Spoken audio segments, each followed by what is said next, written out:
Here's a story at shiftfrequency.com entitled Coral Castle, How a Sick Man Used Ancient Wisdom to Build a Modern Wonder. And the author writes, an 1,100-ton secret taken to his grave.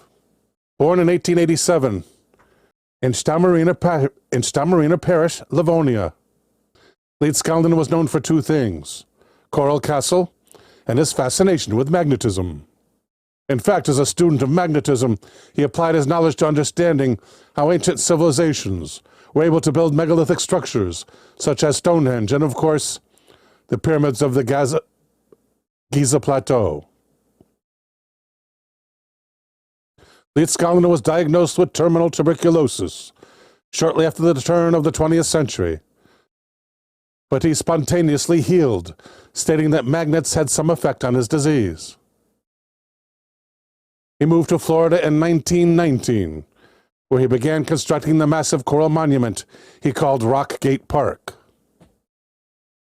Over the next 20 years, he moved some 1,100 tons, which is over 2 million pounds, of pure quarried rock to create his masterpiece.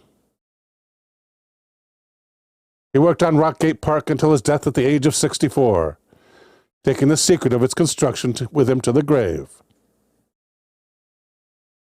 Whenever people asked Edward how he managed to manhandle the massive stones of Coral Castle, he refused to give a direct answer.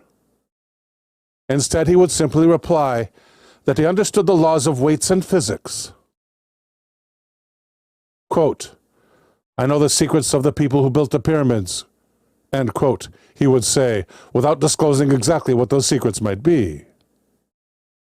While his conversations were cryptic, Leedskalnin did give us an answer, albeit vaguely, through his published booklets on the theory of magnetism and the castle.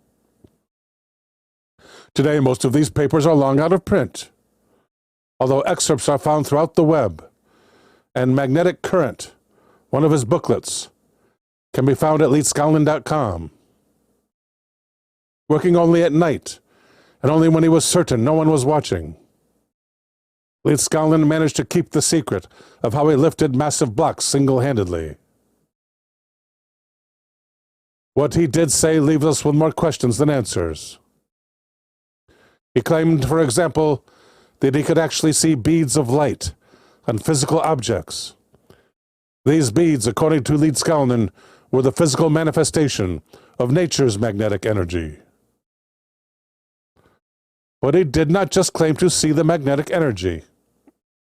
He also said this was what he used, by way of some sort of mysterious perpetual motion holder to lift any object, no matter how heavy. This device, whatever it may have been, would make the object behave as if it was in water. Well, then why not use water? Which is how they did the pyramids, allowing it to move it without exerting any significant physical energy. Graham Hancock, excuse me.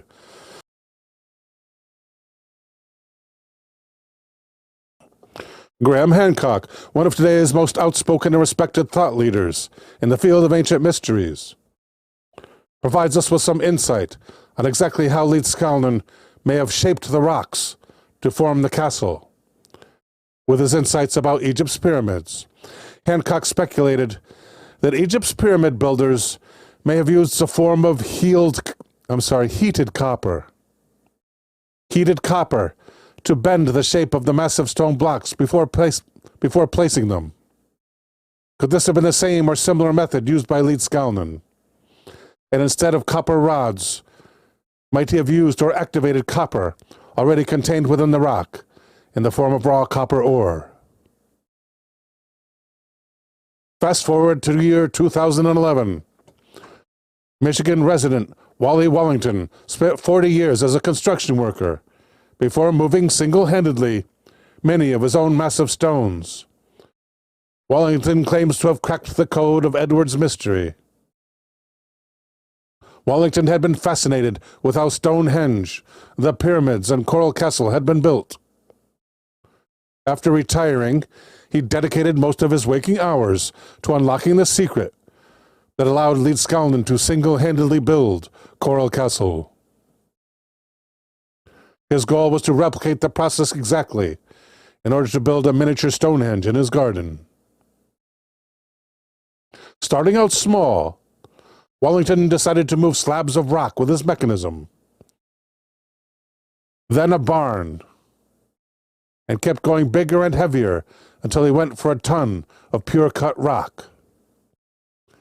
His efforts are paying off, and today he has demonstrated this by lifting stones over a ton in weight.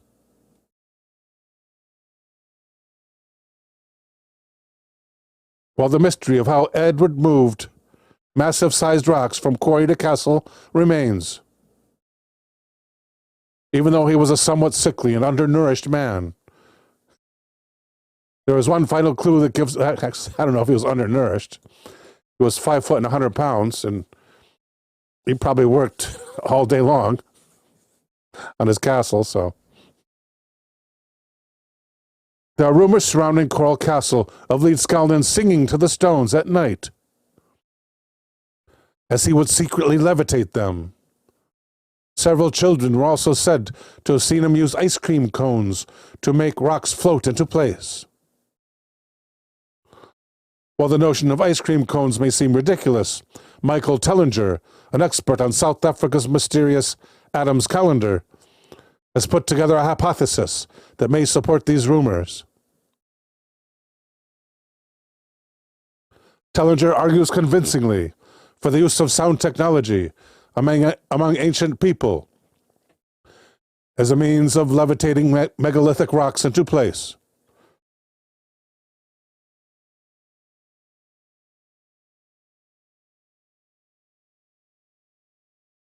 In his presentations, he shares video demonstrating the use of sound to move small objects. Tellinger also demonstrates the many cone-shaped stones found at certain sites. Tellinger also demonstrates the many cone-shaped stones found at certain sites, stones that literally ring when they are struck together. Could something so simple as cone-shaped stones have been used to build the likes of sites like the pyramids, Göbekli Tepe, Stonehenge, Adam's calendar, or even Edward's castle?